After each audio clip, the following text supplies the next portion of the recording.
السلام عليكم ورحمة الله. انتهى شريط مسابقة كأس العرش المغربي بوصول كل من نادي الرجاء البيضاوي ونهضة بركان إلى النهائي بعد إطاحة كل منهما بنادي الوداد الرياضي والفتح الرباطي. فنادي الرجاء البيضاوي وصل إلى النهائي بعد الفوز على غريمه التقليدي نادي الوداد الرياضي بنتيجة هدف 1-0 سجله المدافع أرسن زولا في الدقيقة 18، في حين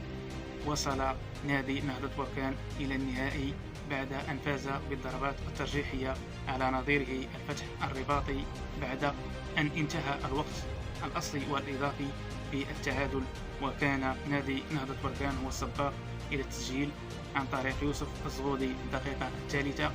وعادل الكفة مروان اللوداني في آخر دقائق المباراة